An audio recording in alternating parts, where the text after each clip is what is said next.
அன்பு குழந்தையே, நான் இல்லாத இடமே இல்லை.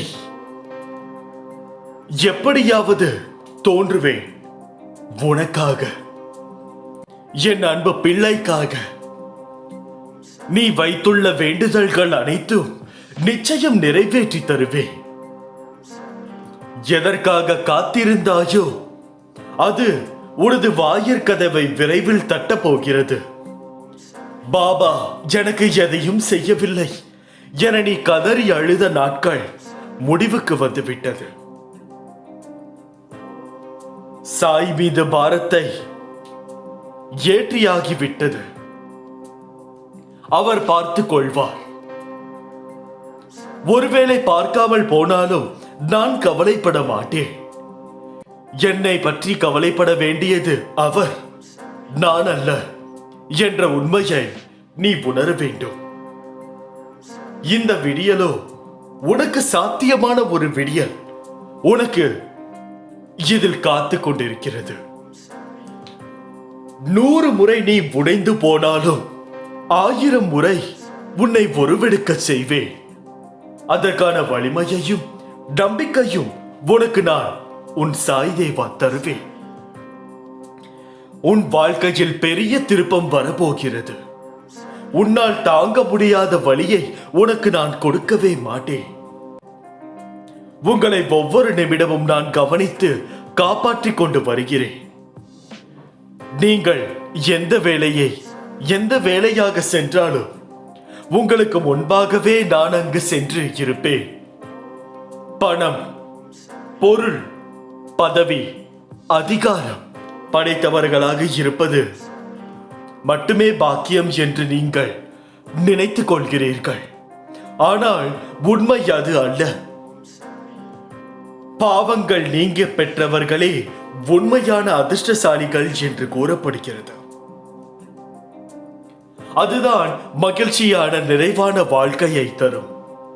எப்போதும் நீ உன் தவறை அறிந்து என்னிடம் மன்றாடி வழிபடுகின்றாயோ அன்றே உன் பாவங்கள் நீங்கி நீங்கள் நல்வாழ்வு பெறுவீர்கள். விரோதங்களையும் வீண் வாதங்களையும் தவிருங்கள். உங்களால் முடிந்த நன்மையை நீங்கள் எப்போதும் பிறருக்கு செய்யுங்கள். நிச்சயமாக உங்களை மகிழ்வுடன் வாழ வைப்பேன். யாருடைய கிண்டலும் கேலியும் நிந்தையும் வதைப்பும் சுடு சொல்லும் கண்டு கலங்காதே. கர்மாவின் படிக்கட்டில் இன்று நீ, நாளை அவர்கள் நலனுக்காக பிரார்த்தனைகள் செய்துவிட்டு நகரு. மீதியை அவனின் வல்ல கர்மாவே செய்யும். உன் கர்மா குறைக்க இதுவும் ஒரு வழி. யார் உன்னை பற்றி என்ன குறை கூறினாலும், என்னை திட்டினாலும், திட்டி தீர்த்தாலும், தாங்க முடியாத சொற்களையும் வார்த்தைகளையும் பயன்படுத்தினாலும் அவர்களுக்காக நீ செய்ய வேண்டியது ஒன்னே ஒன்றுதான். அவர்களுக்காக, அவருடைய கஷ்ட காலத்திற்காக என்னிடம் நீ பிரார்த்தனை செய். நிச்சயமாக அது உனக்கு பலனளிக்கும். நீ எனக்காக காத்திருக்கும் ஒவ்வொரு நொடியும் மிக அற்புதமானவை. இப்போது நீ உணர்ந்து கொண்டாய் அல்லவா? இனி நான் என் வேலையை உனக்காக விரைந்து முடிக்கப் போகிறேன். உன் காத்திருப்புக்கான சிறிய பரிசு இன்று உனக்கு கிடைக்கும். உன்னுடைய பிரச்சனை எப்பொழுதா இருந்தாலும், என்னவாக இருந்தாலும், நிச்சயமாக அதை முடிக்க வேண்டியது என்னுடைய கடமை, என்னுடைய பொறுப்பு. காத்திரு. நடக்க இருப்பது சரியான நேரத்தில், சரியான இடத்தில், சரியான காரணத்துடன் நடக்கும். நான் உன்னுடன் இருக்கும்போது கவலை எதுக்கு? இன்று நீ எங்காவது செல்லும் போது எது வேண்டுமானாலும் நடக்கலாம். எது நடந்தாலும் நல்லதற்கே நடக்கிறது என்ற மனப்பக்குவத்தை நீ பெற வேண்டும். அந்த பக்குவத்தை பெற்றால் மட்டுமே உனக்கு ஒரு விஷயம் புரிய தொடங்கும்.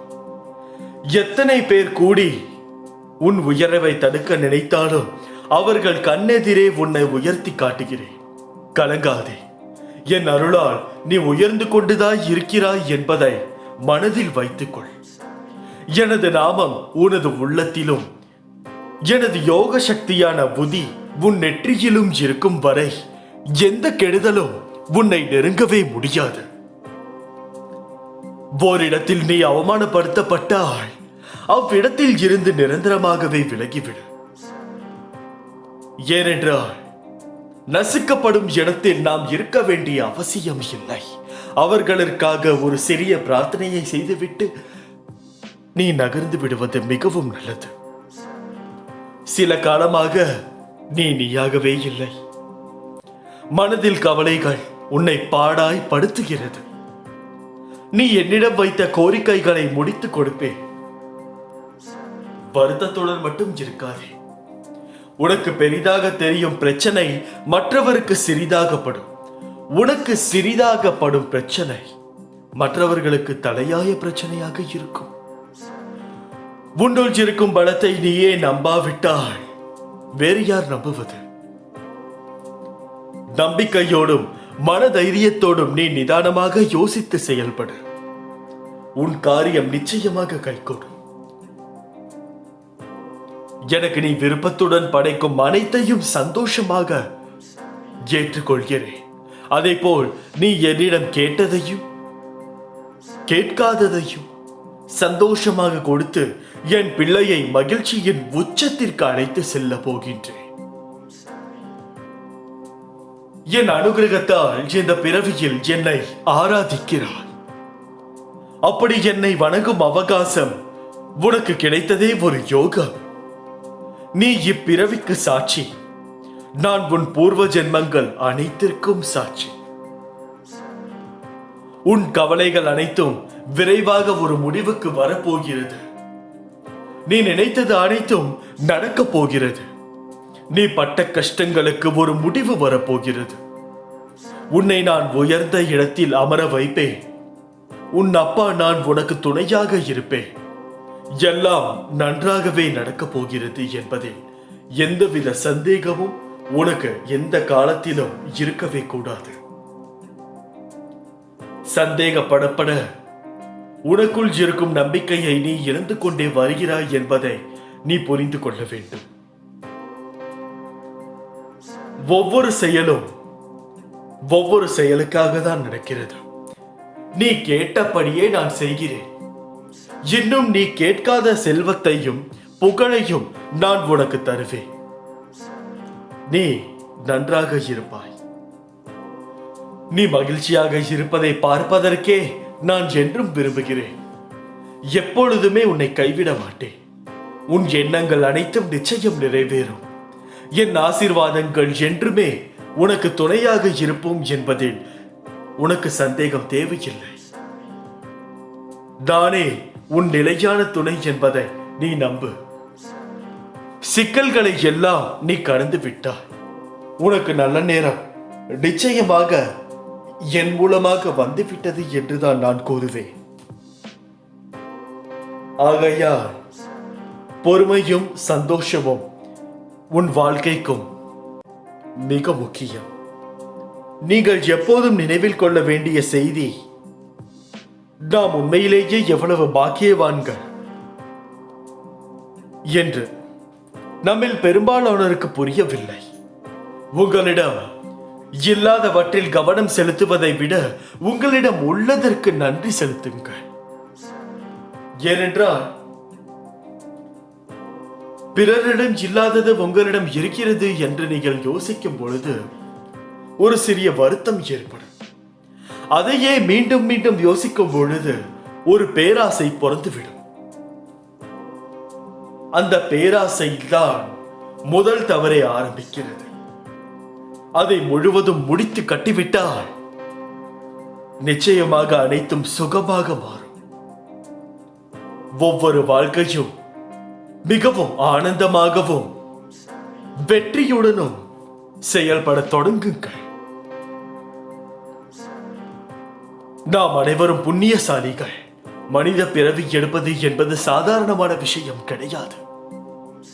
அதை புரிந்து கொண்டு நடந்து செயல்பட தொடங்கு.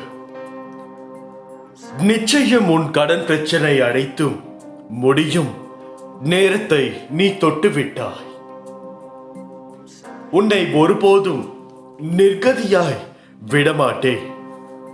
என் பிள்ளையின் நிம்மதியில்தான் என் மனநிறைவே அமைந்திருக்கிறது. உன்னுள் இருக்கும் பலத்தை நீயே நம்பவில்லை என்றால் வேறு யார் நம்புவது?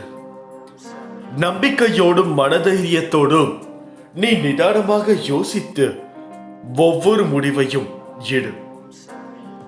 உனக்குள் ஒரு சக்தி இருக்கிறது. அந்த சக்தியை முதலில் நீ நம்ப வேண்டும். நீ நம்பாவிட்டால் நிச்சயமாக அது மிகவும் வேறு மாதிரியான பிரச்சனையை உருவாக்கிவிடும். ஆகையால் அது எதுவுமே வேண்டாம். நீ உனக்கு என்ன செய்ய வேண்டும் என்று உனக்கு தெரிந்தால் மட்டும்தான் அதை செய்துவிட்டு பிறரை பார்க்க முடியும், பிறருடைய நலனை கேட்க முடியும். நாமே இந்த இடத்தில் சரியாக இல்லாத பொழுது நாம் எப்படி மற்றவர்களை நலம் விசாரிக்க முடியும்? ஆகையால் இந்த உலகத்திலும் உன் வாழ்க்கையிலும் என்ன நடக்கிறது என்பதை முதலில் யூகிக்க தொடங்க. நான் எவ்வளவு கஷ்டத்தை கொடுத்தாலும், எவ்வளவு பயிற்சிகளை மேற்கொண்டாலும் நீ என்னிடம்தான் வருவாய் என்பது எனக்கு தெரியும். ஏனென்றால் என்னுடைய குழந்தை நீ. ஆகையால் என்னுடைய குழந்தைக்கு எது செய்ய வேண்டும் என்று எனக்கு நன்றாகவே தெரியும். உனக்குரிய கஷ்டமான நேரத்தில் கஷ்டத்தை நினைக்காமல் என்னை நினைத்துப்பார். அந்த கஷ்டமே தெரியாமல் நான் உன்னை வெளியில் கொண்டு வந்து விடுவேன். எந்த ஒரு கஷ்டமும் காரணம் இல்லாமல் நடக்காது குழந்தையே. அதை நீ முழுவதுமாக மனதில் வைத்துக்கொள். ஒவ்வொரு கஷ்டத்திற்கு பிறகும் ஒரு முன்னேற்றம் இருக்கிறது என்பதை நான் எப்பொழுதுமே கூறுவேன். இப்பொழுது நீ படும் கஷ்டம் பெரிய கஷ்டமாக இருக்கலாம். இதில் இருந்து எப்படி வெளியே வருவது என்று தெரியாமல் நீ திக்குமுக்காடி கொண்டு கூட இருக்கலாம். ஆனால் இதற்கு பிறகு ஒரு ஏற்றம் இருக்கிறது, ஒரு உயரம் இருக்கிறது. பயபக்தியோடும் உண்மையோடும் ஆன்ம உணர்வோடும் கண்ணீரோடும் நீ என்னிடம் செய்கின்ற பிரார்த்தனைகளை கேட்டு கொண்டுதான் இருக்கிறேன்.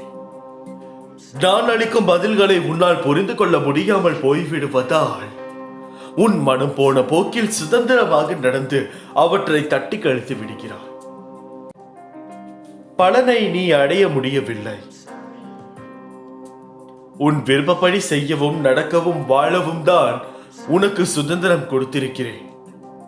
அதனால் தான் என் செயல்களை புரிந்து கொள்ளாமலும் உனது சுயமான போக்கின்படி உன்னால் நடக்க முடிகிறது. இந்த சுதந்திர உணர்வு தான் உன்னை இந்த அளவுக்கு கீழே இறக்கி வைத்து விட்டது. கீழே இறங்கிவிட்டோமே என்று நீ வருத்தப்படுகிறாய். கீழே வந்துவிட்ட போதும் உன்னை நினைத்து நான் பெருமைப்படுகிறேன் என்று நான் கூறுகிறேன். உனது இரக்கமுள்ள குணம், பிறருக்கு உதவ வேண்டும் என்கிற உன்னத மனோபாவம், இந்த நிலையிலும் பிறர் கஷ்டப்படுத்த காண சகியாத மனம்,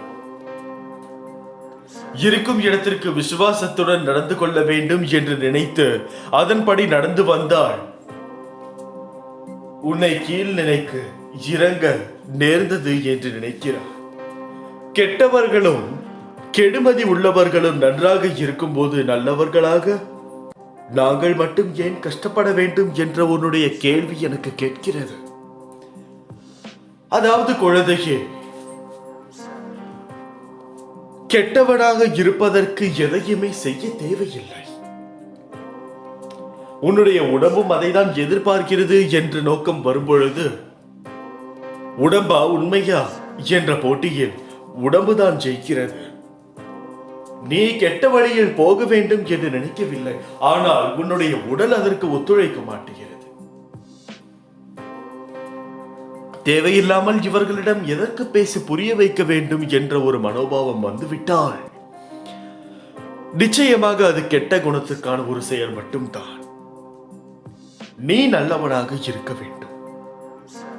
எந்த ஒரு கேடு செயல்களும் செய்யாமல் இருக்க வேண்டும் என்று நீ எண்ணினால் அதற்கு நீ செய்ய வேண்டிய ஒரே காரியம் நிறைய இடத்தில் அவமானப்பட வேண்டிய உள்ளது, நிறைய இடத்தில் அசிங்கப்பட வேண்டியது உள்ளது. நல்லவனாக ஒருவன் இந்த பூவுலகத்தில் தப்பித்து வாழ வேண்டும் என்று நினைத்தால் அவன் பல பயிற்சிக்கு ஆளாவான். பல பயிற்சி என்றால் அவனுடைய நல்ல ஆத்மா அவன் நல்லவன் என்று சோதிக்க ஏகப்பட்ட சாமர்த்தியமான போட்டிகளையும் பயிற்சிகளையும் வைக்கும். அதில் எல்லாம் நீ ஜெயித்தால் மட்டும்தான் உனக்கு தக்க சம்மானம் கிடைக்கும். கஷ்டத்தை மட்டும் ஏன் கடவுள் எங்களுக்கு பரிசாக தர வேண்டும் என்று கூட நீ நினைக்கலாம். உன்னை போல் நல்லவர்களும் இப்படிதான் புலம்புகிறார்கள். இது என்றோ நேற்றோ தொடங்கி நடந்து வருகிற விஷயம் அல்ல. கால காலமாய் நல்லவர்கள் புலம்புவது தொடர்கதைதான். நான் உன்னிடம் பிரத்யட்சமாக விலக வேண்டும் என்றால் கஷ்டப்பட்டுதான் ஆக வேண்டும். ஏனெனில் நான் நல்லவர்கள் மனதில் மட்டுமே வாழ முடியும். கெட்டவர்கள் மனதில் எனக்கு ஏது இடம்? இப்படி உன்னை கஷ்டப்படுத்தி வாழ்வதால் என்ன பலன் என்று நீ நினைக்கலாம். நான் உன்னை பக்குவப்படுத்தி பெருமைப்படுத்துவதற்கு இதை உனக்கு ஒரு வரப்பிரசாதமாக கொடுத்துக்கிறேன். உன்னுடைய தகுதிக்கும் தாங்கும் சக்திக்கும் ஏற்பதான் கஷ்டத்தை தருகிறேன். இதை உன்னால் சமாளிக்க முடியும் என்று தெரிந்த பிறகே கஷ்டம் வர தயாராக இருக்கிறது. இந்த நேரத்தில் நீ வேகமாக செயல்பட வேண்டும், நிறைய சிந்தனை செய்ய வேண்டும். இதன் மூலம் இப்போது உள்ள நிலையை விட பல மடங்கு உயர்வடைய வேண்டும் என்பதற்காகவே இதை உனக்கு கொடுக்கிறேன். இருள் நீங்கி பிரம்ம முகூர்த்தம் ஆரம்பமாகிவிட்டது. அப்படியே உனது கஷ்டங்களும் பிரச்சனைகளும் முடிந்து போகும். எல்லா துன்பங்களும் விலகி புத்துணர்வோடு நீ இருக்க போகிறாய். சோர்ந்து போகாதே, சோர்ந்து போக வேண்டாம். தைரியமாக இரு.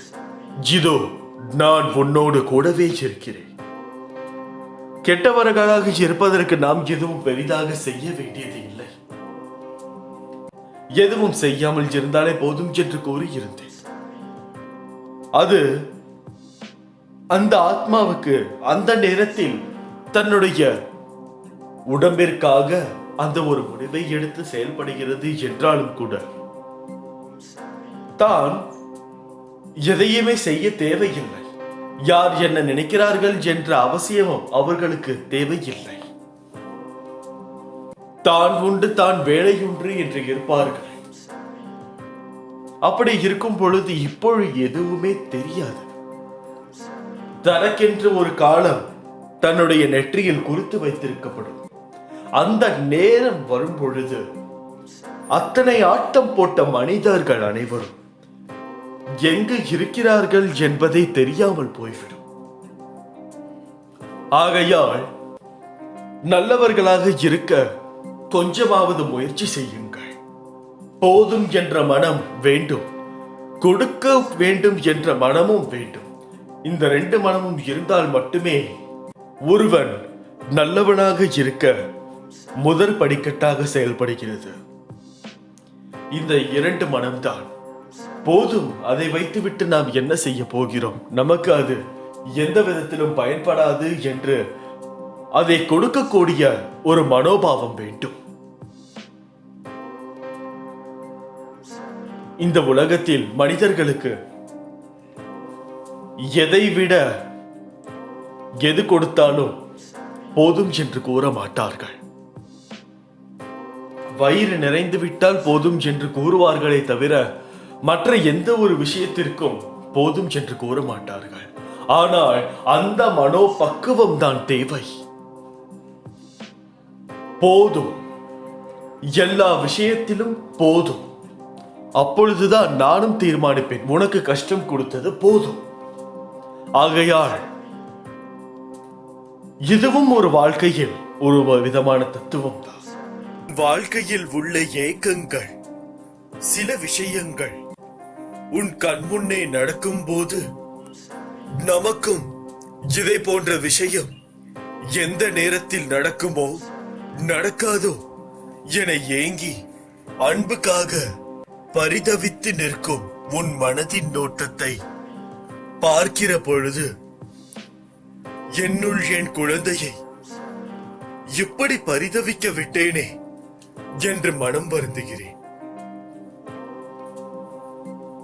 சாயப்பா, கஷ்டங்கள் வந்தாலும் சந்தோஷங்கள் வந்தாலும் எல்லாம் நீங்கள் பார்த்தது என்னிடம் வருவது எனக்கென்று உங்கள் துவாரகாவாயில் இருந்து வரும் பரிசு சம அளவாய் எடுத்துக்கொள்ளும் உன் மனதிற்கு எத்தனை கொடுத்தாலும் தகும் குழந்தையே. உன் ஏக்கங்கள் அன்பிற்காக மட்டுமே.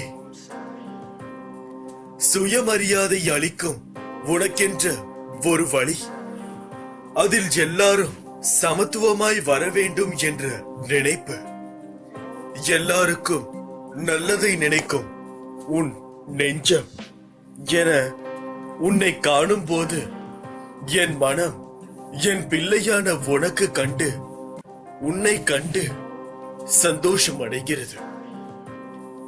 நீ என்றும் நன்றாக இருப்பாய் என மற்றவர்களுக்காக சொல்ல தோன்றும். உன் மனம் இனிமேல் உனக்கு வெற்றியும் சந்தோஷமும் நிம்மதியும் நல்லதும் தெரியும் வழிகளை மட்டுமே உன்னை பக்குவப்படுத்தி காட்டப் போகிறது. உன் மனதில் உன் சாய் தேவா என்றும் இருப்பேன். உன் மனதை நான் அறிவேன். குதர்க்கமான எண்ணங்கள் உன்னுள் எழும்போது அதை நான் கவனிக்கிறேன். எண்ணங்கள் என்பதற்கு இதுதான் உருவம் என்று கிடையாது. உன் கண்ணால் நீ பார்க்கும் காட்சி, உன் மனம் என்னும் இன்னொரு கண்கள் அதை எப்படி உன்னை உள்வாங்குகிறது என்பது உனக்கே தெரியாது. அப்படி இருக்கையில் நீ ஏன் பொறுப்பேற்றுக் கொள்கிறாய்? எல்லாவற்றையும் நிதானமாக என்னிடம் விட்டுவிடு. பொறுமையும் நம்பிக்கையுடனும் காத்திரு. நிச்சயம் உனக்கென்று ஒரு நல்வாழ்க்கை உன்னை தேடி வரும். நீ ஜெயமாக வாழ்வாய். சீரும் சிறப்புமாக வாழ்ந்து கொண்டிருக்கிறாய். இந்த உலகத்தில் உண்மையான சீரும் சிறப்புடன் வாழ்வது யார் என்று தெரியுமா? செல்வந்தர்களா? இல்லை. குழந்தையா? இல்லை. உண்மையான சொந்த பந்தங்களுடன் கூட்டு குடும்பத்தில் சண்டை சச்சரவுகளை எல்லாம் ஏற்றுக்கொண்டு யாரெல்லாம் வாழ்கிறார்களோ அவர்கள்தான் உண்மையான சீரும் சிறப்புடனும் வாழ்கிறார் என்பது அர்த்தம். ஏனால் கூட்டு குடும்பம் என்பது மிகவும் பெரிய காரியமோ இல்லையேனே ஒரு பயங்கரமான விஷயமோ இல்லை.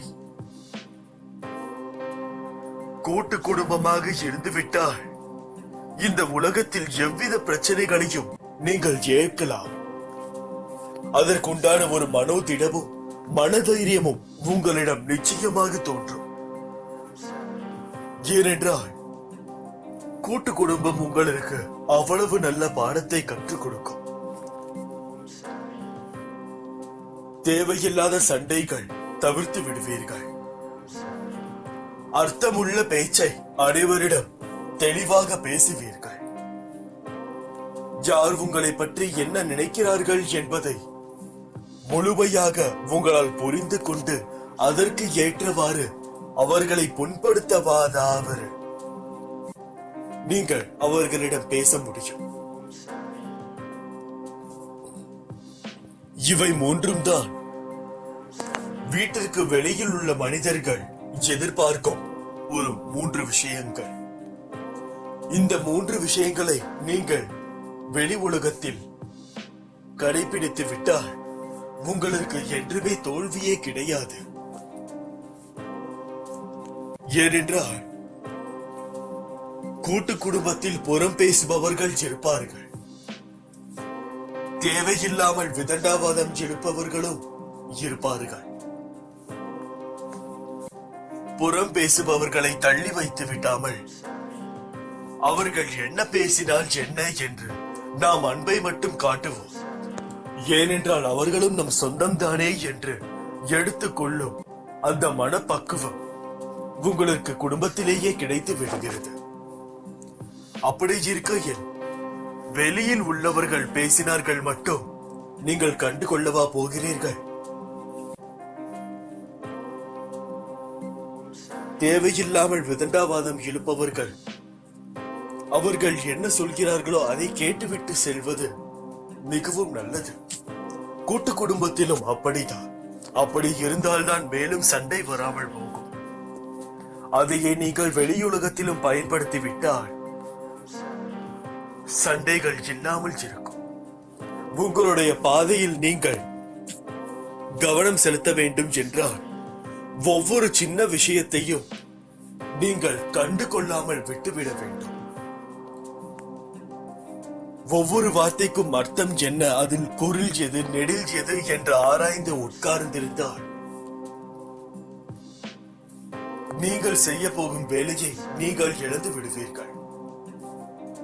உங்களுக்கான வேலையை நீங்கள் மட்டும்தான் செய்ய வேண்டுமே தவிர உங்களுக்காக வேற யாரும் வந்து செய்ய மாட்டார்கள். அப்படி இருக்கையில் ஏதாவது ஒரு சின்ன சண்டையாக இருந்தாலும் அதை எளிதில் விட்டு விடுவது உங்களுக்கும் உங்களை சார்ந்து இருப்பவர்களுக்கும் மிகவும் நல்லது. அதை கேட்டுவிட வேண்டும் என்று நினைத்தீர்கள் என்றால் உடனே கேட்டுவிடுங்கள்.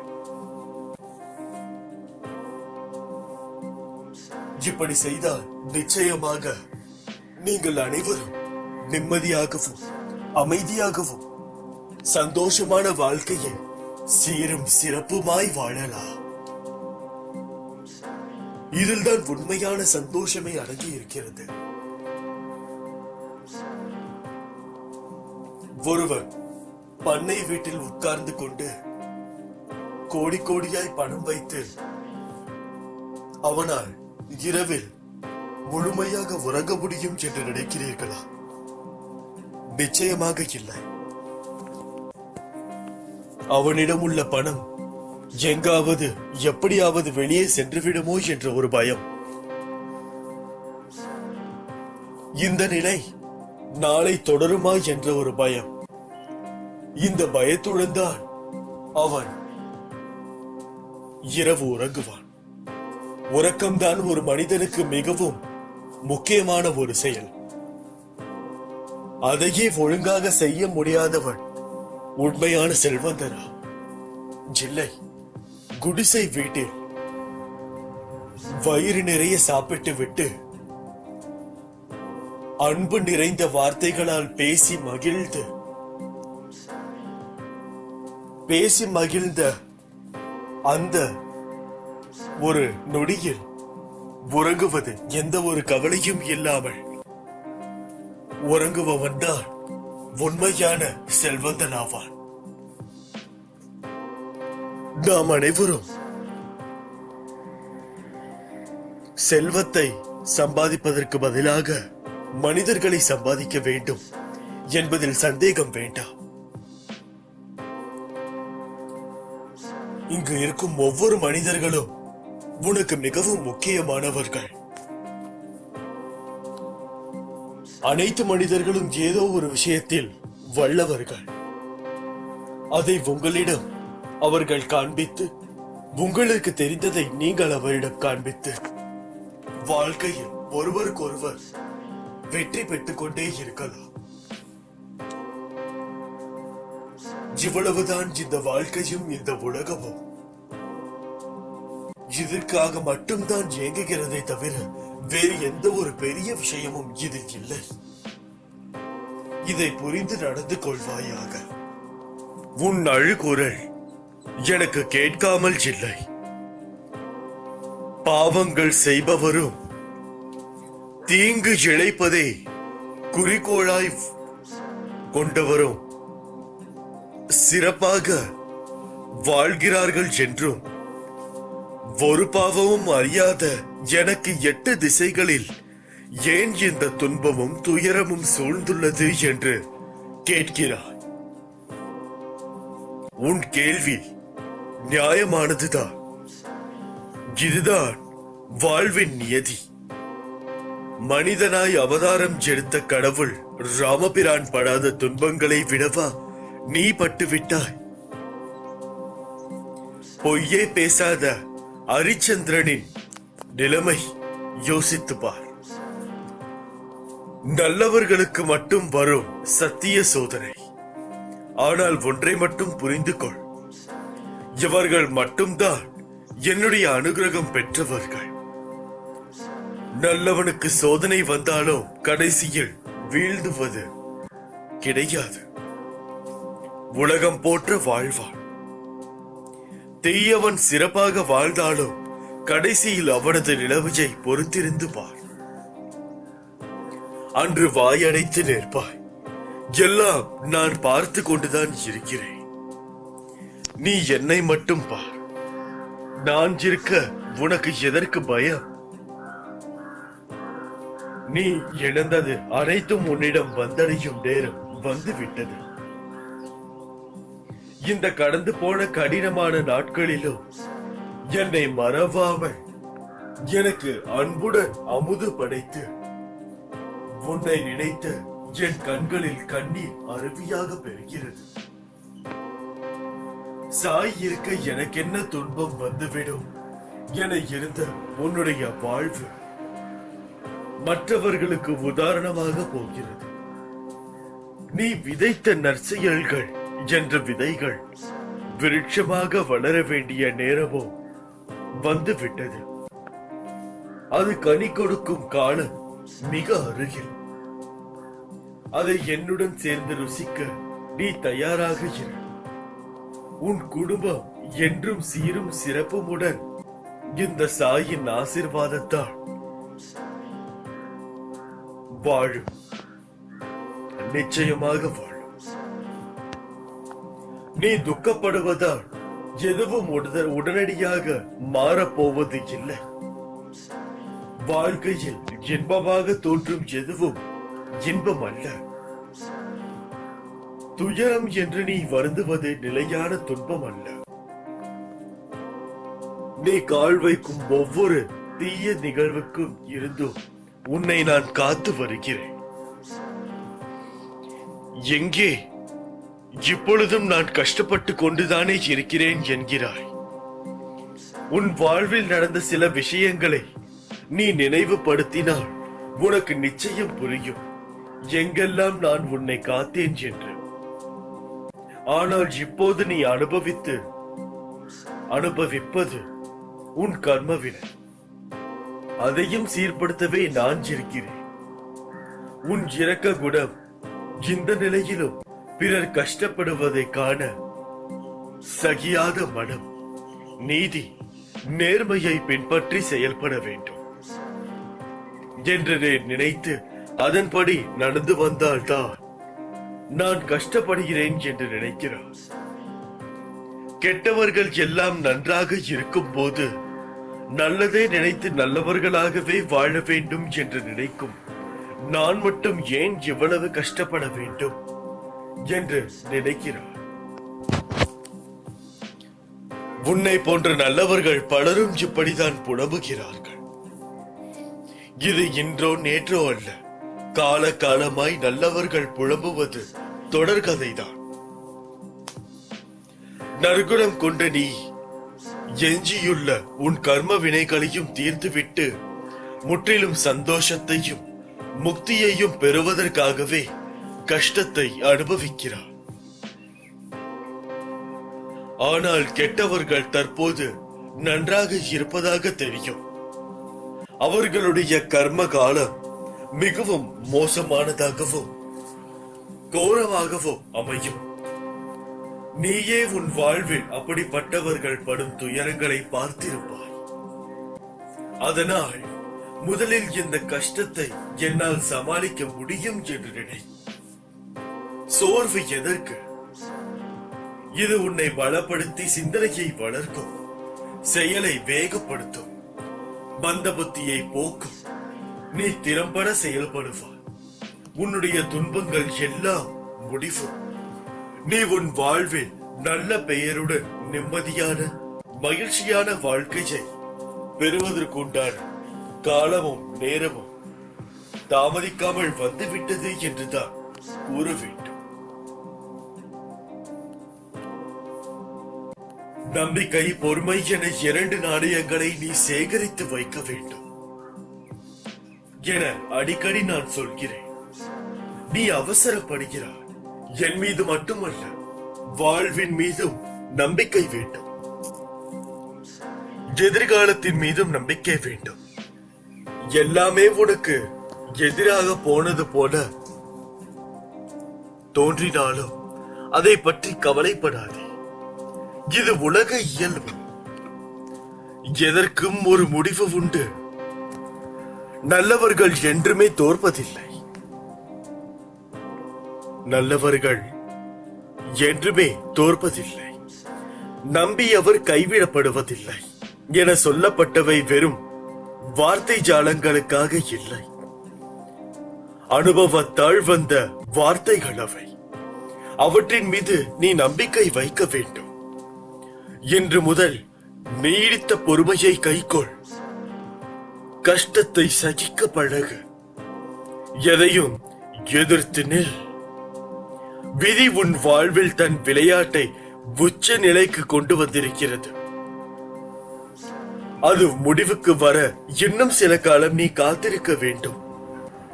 அதற்குதான் பொறுமையை கையாள் என்கிறேன். உனக்கு விடுவிப்பது, உன்னை விடுவிப்பது என்பது நான் என்னை விடுவித்துக் கொள்வது என்பதாகும். இதை நீ புரிந்து கொள். என்னில் ஆழமான நம்பிக்கை கொள்ளும் ஆத்மாவில் சுத்தமானவர்களும் பாக்கியசாலிகளும் தான் இருப்பார்கள் என்று. எந்த ஜென்மத்தில் என்ன புண்ணியம் செய்தாயோ நான் உனக்கு குருவாக வந்திருக்கிறேன்.